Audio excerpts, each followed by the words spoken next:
Historia 1, ¿cierto? Sí. ¿Han visto la tipología en Argentina?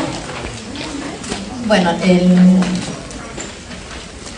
en realidad lo que a nosotros nos interesaría para empezar a caracterizar el tipo es definir algunos antecedentes sobre los cuales se definió esta tipología que representa a la América colonial. Digamos, la vivienda colonial americana es una vivienda patio y los antecedentes están sin duda en las viviendas romanas a patio. Como hemos señalado en la primera parte de la clase, Roma avanzó sobre la península ibérica y las casas romanas estuvieron presentes en estas primeras ciudades como el tipo de casa pompeyana, pero esta, por ejemplo, es una casa, un resto arqueológico de una casa hispano-romana en Itálica, que es cerca de Sevilla, que fueron, digamos, los antecedentes que estuvieron presentes antes de la Edad Media. Posteriormente, con la islamización de España, se introdujo algunas modificaciones en esa casa romana. Ustedes se acuerdan cómo eran las casas moriscas, las casas islámicas que tenían ejes quebrados, que también eran introvertidas, con torno a patios, pero tenían algunas características diferenciales. Esa mixtura, digamos, de esas casas que fueron una mezcla entre la casa romana, la casa islámica y la casa tipo castellana, digamos, la casa renacentista española, generó un modelo que en España caracterizó a las viviendas del área andaluza, que son, digamos, la mayor parte de los modelos que nosotros hemos recibido derivan de los modelos andaluces. Ese tipo de casas moriscas o mudéjares, ¿se acuerdan de que lo que era el mudéjarismo? Que era la arquitectura que hicieron, digamos, los alarifes o los constructores islámicos que quedaron en España después de la Reconquista, y que hicieron arquitectura en la época cristiana, pero con características mudéjares, islámicas,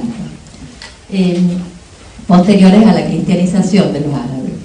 En general, estas casas tienen el ingreso acodado, digamos, se entra por un zaguán, pero no se entra en forma directa al patio. Son patios rectangulares o cuadrangulares, como centro organizativo de la vivienda. Tienen, en los casos que son de 2 plantas, en general son de 2 plantas. La planta baja se usa en verano y la planta alta en invierno. Y poseen, digamos, balcones, galerías cubiertos en general en la planta alta, que descansan sobre zapatas, que son pies derechos de madera, con balcones corridos de madera. Este tipo de viviendas son absolutamente introvertidos, como las viviendas islámicas, y lo que se destaca en la vía pública son las portadas. Digamos, el único tratamiento digamos, que tiene énfasis está dado en la portada. Desde el punto de vista constructivo, las resoluciones son en general de mampuestos o de tapiales, y las cubiertas son de techumbres de par y nudillos, como las techumbres mudéjares, que son esas techumbres que tienen dos tirantes, digamos, 2 vigas y una viga que los cruzan. Ese tipo de estructura es la característica de las cubiertas de las viviendas mudéjares, que permiten apoyar en muros continuos y tener menos carga.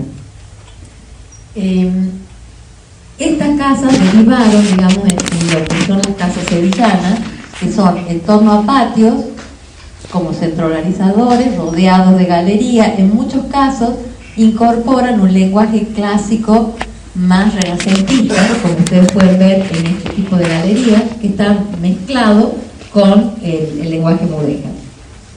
Tienen también zaguanes, pero en estas casas ya los zaguanes son más abiertos al exterior, tiene la puerta, digamos, de cancel, de estas puertas de rejería, en la cual es posible ver desde el exterior al interior, o sea, hay una especie de mayor apertura hacia la calle, y las fachadas, digamos, están un poco más abiertas, de todos modos son introvertidas. Esos son los antecedentes, muy rápidamente, que tendríamos de las viviendas que conocían los españoles antes de venir a América. Sin duda, después pasaron por Canarias, donde hubo una resignificación, y llegaron a América, en la cual el tipo, a pesar de que tiene una importante serie de rasgos comunes que hacen a todos los ejemplos, tienen características diferenciales y reinterpretaciones según las áreas regionales. O sea, habría algunas características propias de las viviendas del área centroamericana y Caribe, de las viviendas peruano-bolivianas, de la zona del Alto Perú, y de las zonas del Cono Sur, como Chile y Argentina, que tienen particularidades, que tienen que ver con el clima, con las características regionales, etc. Pero en general, los rasgos comunes a todas las casas americanas son la organización a patios. Casas organizadas en torno a uno o más patios, que varían según tamaño y proporción, según estas diferencias regionales o temporales, que van variando, digamos, de la casa del siglo XVI a la casa del siglo XVIII. En general, la mayor parte de las casas que perduran y que nosotros podemos ver hoy son casas del siglo XVIII. Las otras se han caído, han sido reemplazadas y no existen. Pero todas tienen, digamos, esta organización en torno a uno, dos o más patios. Ese es uno de los rasgos característicos. Dentro de los subtipos podemos distinguir dos. Uno, que sería la vivienda de una planta, que se desarrolla en torno a 2 o 3 patios sucesivos, organizados jerárquicamente, que son en general las casas tempranas o las casas en lugares donde los solares son más grandes. Eso permite el desarrollo de la vivienda en una sola planta. ¿Qué casa conocen ustedes aquí así?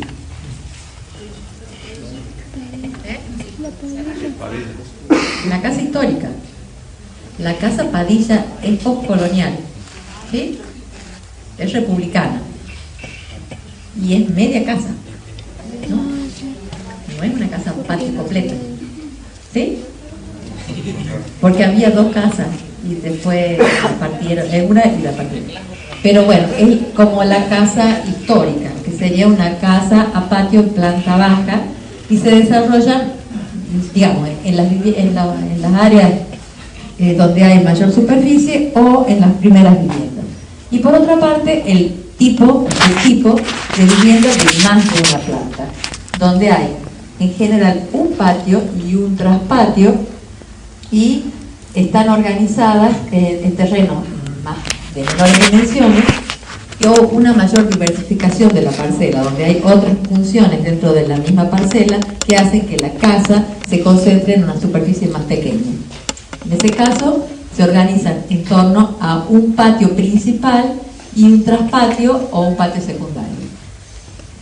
El otro rasgo fundamental de las casas es la zonificación funcional jerárquica. Esos patios están organizados jerárquicamente según funciones. En el caso de las casas en planta baja, de una planta y con 2 o 3 patios, el primer patio responde a las funciones laborales, sociales, y da a la calle, o sea, se conecta a través del zaguán con la calle. El patio, o sea, sería el patio del padre, digamos, donde está la función de trabajo o las vinculaciones sociales. El segundo patio sería el patio familiar, donde se reúne la familia, donde vive la familia, y el tercer patio sería el patio de servicio, donde están las cocinas, las cocheras, las huertas, digamos, todo el servicio de la casa, donde viven los criados. O sea, esa es la segunda característica. Primero la organización del patio, la segunda la zonificación funcional. No se realizan todas las funciones en el mismo lugar. En el caso de las viviendas de 2 plantas, La zonificación funcional se hace por nivel, digamos. En la planta baja se dan las funciones más públicas, digamos, vinculadas a la calle, las actividades laborales, sociales, y en la planta alta se ubican las habitaciones familiares. O sea, abajo lo vinculado a la calle, atrás lo familiar. Y en el segundo patio, o traspatio, o huerta, es donde se ubica, digamos, el servicio, las cocinas, las cocheras. En general, estas viviendas se podía ingresar con los carruajes entraban atrás, y aquí atrás es donde se los guardaban. Y en el caso que fueran de 2 niveles, en general los empleados hombres vivían abajo y las mujeres que atendían a la familia en la planta alta. O sea, también en este caso hay una zonificación funcional. Otro de los rasgos es que estos patios tienen galerías. En general, estas galerías son o en los 2 lados mayores o en todo el perímetro. O sea, la galería es el ámbito de transición entre el espacio descubierto del patio y el interior de las habitaciones, y que permite estar en una zona protegida climáticamente del sol y de la lluvia. En América es muy usado la galería, todavía perdura, digamos, como tipología o como elemento arquitectónico, la casa-patio con galería. Y en el caso que fueran 2 plantas, tienen galería en la planta baja y galería en la planta alta, y estas galerías pueden variar de acuerdo al tipo. Hemos dicho que había viviendas con características mudéjares, viviendas con características renacentistas. Las mudéjares son las que tienen estructuras de madera, pie derecho y vigas que sostienen, y barandas de madera, y las más, digamos, que responden al tipo renacentista, utiliza arcos y mampuestos y pilastras.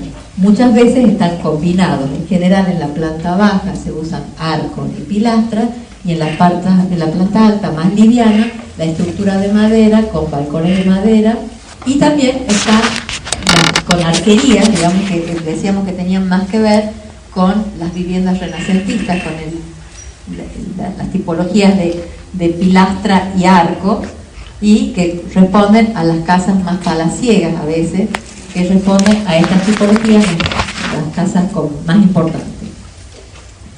Pero existen regiones, particularmente las altoperuanas, en las cuales, bueno, muchas de las viviendas de planta baja no tienen galerías, pero tampoco tienen las de 2 plantas, sino tienen estos colgadizos o corredores, que son como balcones que cuelgan y dan una especie de protección, pero mucho menor, digamos, no tienen galerías formales. Y probablemente esto sea porque en estas zonas altoperuanas es necesario que el sol ingrese a las habitaciones, no necesitan tanta protección porque hace frío, porque hay menos. Otra de las características o rasgos relevantes de las viviendas son la presencia de escaleras jerarquizadas, muy jerarquizadas. En los primeros tiempos, digamos en el siglo XVI, se ubicaban en general en cuartos especiales, pero eran más simples y sin decoración. En el siglo XVIII adquieren una importancia absolutamente jerarquizada dentro del patio. Muchas veces son casi como portadas, digamos. Pareciera la portada de ingreso a una casa, y es la entrada a la escalera, digamos, a la escalera que está muchas veces en el centro del patio, o algunas veces dentro de las mismas galerías. Pero es un elemento muy representativo de la vivienda colonial americana. Otro de los rasgos es la presencia de un ingreso a través de un zaguán, digamos, el zaguán como resabio, digamos, de esas viviendas que hemos visto islámicas mudéjares, o las mismas viviendas andaluzas, que tienen ese espacio que hace de colchón entre el exterior y el interior. Y tienen 2 formas. Una, el ingreso en eje, a la manera clásica, más a la manera romana o italiana, y el ingreso quebrado a la manera islámica, más protegido. El ingreso quebrado, ¿qué significa? Que no se entra en el centro del patio, sino de costado. Muchas veces en las casas en esquina, totalmente de costado, y hay que hacer digamos, un quiebre muy importante para entrar al patio, que está muy protegido dentro de la casa. ¿Está claro eso? ¿Cómo es la casa histórica? ¿Cómo es la casa histórica? Con ingreso neto. Existen además, para proteger un patio del otro, digamos, para proteger las visiones al interior de la casa, estos pasadizos, corredores o chiflones que están entre los patios, digamos. En el centro del eje compositivo se ubican los salones habitables, y el paso del primer patio al segundo o al tercero se da a través de estos corredores que se colocan, digamos, a los lados, al costado de las habitaciones principales, y que hacen que el interior sea todavía más protegido. Digamos que este lugar, que es el lugar más público, no permita ver directamente al espacio propio de la vivienda, que es el segundo patio. Ese carácter introvertido que veíamos con el zaguán quebrado, con los chiflones, también se da al exterior. Las viviendas, en los primeros tiempos, las viviendas del siglo XVI y siglo XVII particularmente, son absolutamente introvertidas, con muy poco contacto a la calle. Las aberturas que se dan solo por necesidades. Tampoco hay una organización de fachada desde el exterior. Resultan donde resultan, y en el siglo XVIII empieza a abrirse un poco más, empiezan a aparecer mayor cantidad de aventanamientos hacia la calle, y las portadas se hacen un poco más grandes, y aparecen digamos, estos zaguanes donde hay, además de la puerta de ingreso, una reja que permite ver adentro, a la manera de las viviendas sevillanas. Esas fachadas sencillas están acompañadas de portadas ornamentadas. En principio, digamos, en estas casas de planta baja también podemos ver, esta es la casa histórica, cómo aparecen las portadas muy trabajadas. Lo que se destaca es la portada, a la manera islámica, y todo el resto tiene un tratamiento mucho más sencillo. O sea, lo que se destaca es el ingreso. Cada vez más elaborada, en el caso de las viviendas de 2 plantas, acompañada de un balcón o de una ventana en eje sobre el acceso, pero el elemento que se destaca es la portada. Y en el siglo XVIII, muy ornamentada. Una portada con mucho trabajo, y además lo que empieza a aparecer, como ya estamos en el siglo XVIII, es una composición del espacio de la vivienda hacia el espacio público pensada desde afuera, digamos, cómo se la ve. Entonces hay una organización en lo vertical y en lo horizontal de un ritmo que va acompañando a la vivienda, y va conformando un espacio público que está planificado o pensado desde afuera, porque el espacio público ya no es tan hostil, es menos peligroso, y las viviendas empiezan a abrirse más a la calle. Los elementos que componen, digamos, el repertorio con el que se compone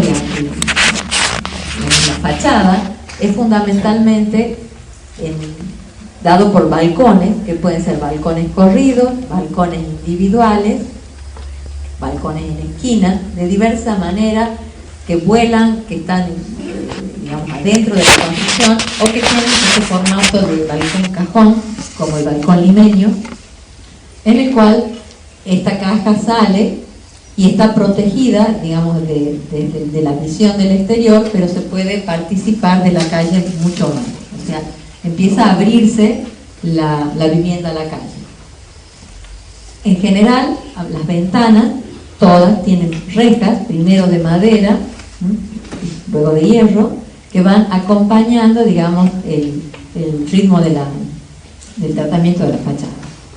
Además, con espacios para estar adentro, poder mirar desde el interior de la casa y no ser visto.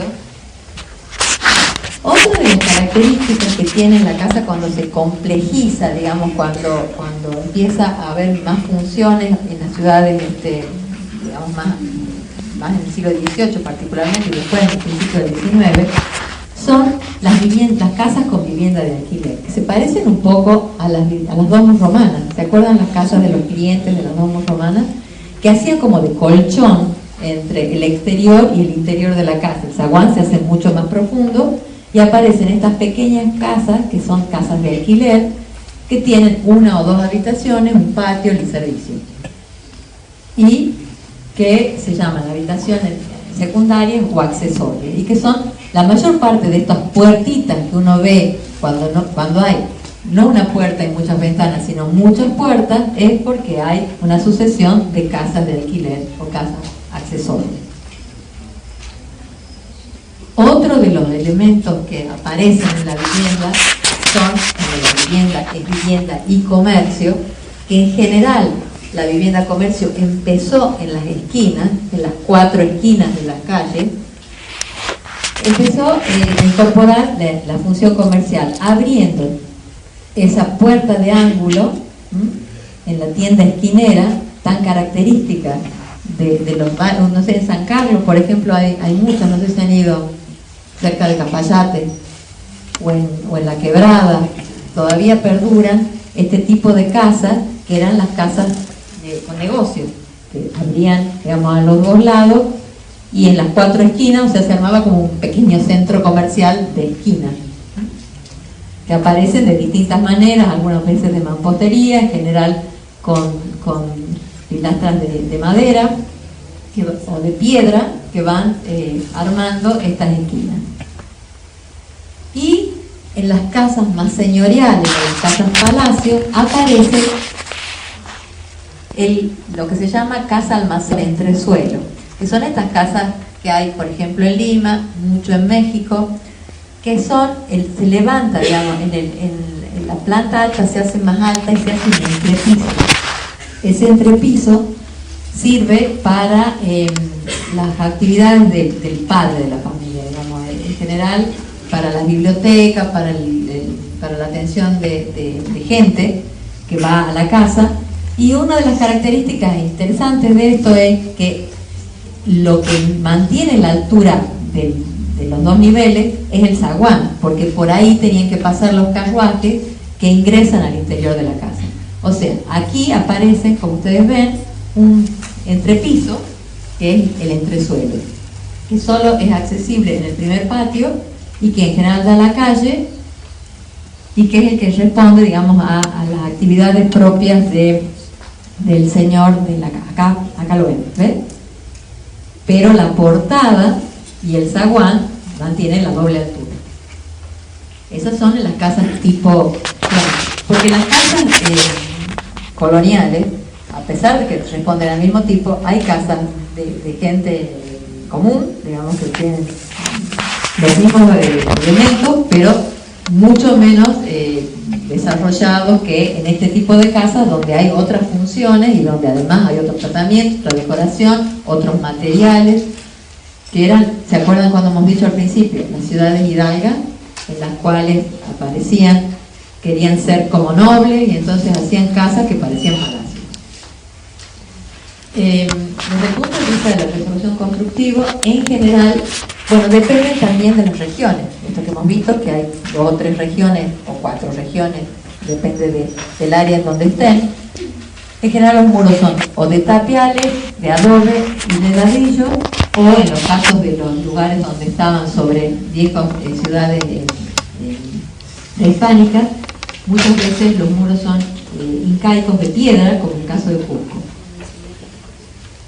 Las cubiertas son la mayor parte de las veces de pavimentitos de tipo mudeja y resoluciones tipo artesonados o casetonados, que son los que hacen el cielo raso. ¿Se acuerdan que hablábamos de esto en el mudeja? Por ejemplo, la carpintería de lo blanco, ¿sí? ¿Se acuerdan? Sí. Esto se traslada a América y la mayor parte de las viviendas tienen este tipo de cubiertas. Y techumbres de teja, como hemos visto en el paisaje urbano de las ciudades, la mayor parte de las ciudades americanas tienen techo de teja a los aguas. Uno de los ejemplos que responden a esta tipología de palacio, digamos de casa tipo palacio, el Palacio Torre Tagle de Lima del siglo XVIII.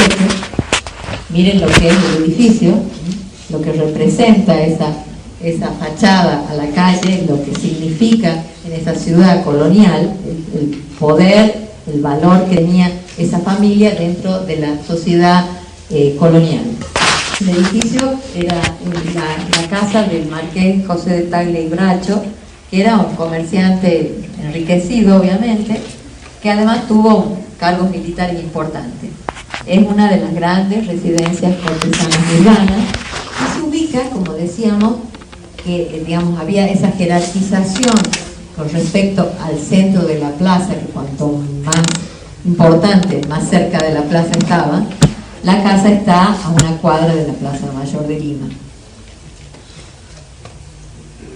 Esta casa es una casa de 2 plantas, con un patio principal a la calle y un patio secundario atrás, organizada digamos, en torno a esos patios, y se ingresa por el eje del patio. En este caso no tiene un ingreso acodado, el terreno es irregular, por eso está puesta así el patio respecto de la calle, pero se ingresa por el patio a través de este doble zaguán y responde al tipo de vida cortesana. Digamos, hay numerosos salones. Este primer patio es destinado a las funciones públicas del padre, y atrás están ubicados todos los salones de fiestas, salones de recepciones, y en el patio secundario están las dependencias de servicio, las cocheras, las caballerizas, y en la parte superior del patio secundario las habitaciones de los esclavos. En la parte superior del patio principal las habitaciones de la familia. El paso del primer patio al segundo patio se hace a través del chiflón o del corredor quebrado, que es este. Aquí lo pueden ver, ¿sí? Aquí está el salón principal destacado en el centro de la composición, y en el costado aparece el chiflón, que por ahí entraban los carruajes y pasaban para atrás a guardarse en las cocheras. El patio principal tiene en 3 de sus lados balcones que digamos que cubren la planta baja. En el cuarto lado presenta una gran portada interior con una galería superior. O sea, esto rodea en estos 3 sentidos, y aquí hay una galería que está sobre los locales de abajo. Los balcones, galerías o corredores están sostenidos por estas vigas o canes de madera tallada y toda la balaustrada de varillas de madera. O sea que hay una composición también en la cual, como no hay en la planta baja galería, la planta alta está resuelta con estos pies derechos y con los canes que lo van sosteniendo. La planta alta, ustedes miren lo que es el tratamiento y la decoración de estos arcos. Estos arcos conopiales o polilobulados de diferentes luces y alturas, de una importante influencia mudéjar. Eso se puede ver claramente en este tipo de resolución, como por eso nos interesa estudiar el Islam, porque a través del mudéjar pasó a América. Y hay además de las resoluciones constructivas, de las cubiertas, en el tratamiento de los arcos, y ya vamos a ver en otros elementos cómo va apareciendo, cómo la presencia de los elementos arquitectónicos islámicos pasan a América. Aquí vemos también ese elemento que decíamos, la escalera jerarquizada. Miren, parece una portada, está dentro de un espacio propio, digamos, de una habitación propia para la escalera, con todo un tratamiento, con pinturas en el cielo raso, con tratamientos de tallado de madera, una ventana de la misma escalera. Desde el punto de vista de la estructura de la cubierta, bueno, acá vemos todos los elementos islámicos que van apareciendo. Nosotros hemos dicho que hay rasgos que son propios de las regiones. Lima tiene características particulares respecto a sus resoluciones constructivas porque es una zona sísmica. Entonces se resuelven las cubiertas tienen que ser más livianas, o son más livianas, para poder moverse más fácilmente y no caerse en los movimientos sísmicos. Entonces la cubierta está dada por lo que se llama techo de quincha, que es un entramado de cañas unido por barro y que es más liviano, más elástico y permite la construcción, digamos, en alto, ¿no? Y todo un entramado de madera tipo mudéjar, que es la parte interior del balcón. Ese balcón que veíamos de afuera, de adentro, se parece muchísimo a los palacios islámicos, ¿no? Donde se podía mirar sin ser visto, esa cosa protegida, que además permite el paso del aire y no el paso del sol. Y por último, digamos, la fachada, en este caso una fachada tipo asimétrica, donde está absolutamente jerarquizada la portada en estilo barroco, con detalles de molduras, ¿no? A la francesa, digamos, borbónica, y que unifica esta estructura de la portada, los dos pisos, pero separándolos por distintos materiales. Y después el balcón cajón tipo limeño, típicos balcones de impronta morisca, que tienen estos canes que van a sostenerlo, más pilastras, más esto es lo que veíamos recién en la imagen anterior, desde adentro, como esta celosía, desde afuera no se ve, y desde adentro sí, y que permiten, digamos, esta cosa protegida del balcón, en la calle, pero adentro de la casa, ¿sí? Y como ustedes ven, ¿se acuerdan que decíamos cómo se engalanaba la ciudad según las distintas fiestas? Esta es una reproducción, una pintura del Palacio Torre Tagle en una fiesta, en la procesión del Corpus Christi, en la cual desde los balcones cuelgan blasones y cuelgan elementos, están abiertas las celosías para mirar, pero toda la ciudad, digamos, esta ciudad barroca, se abre al exterior.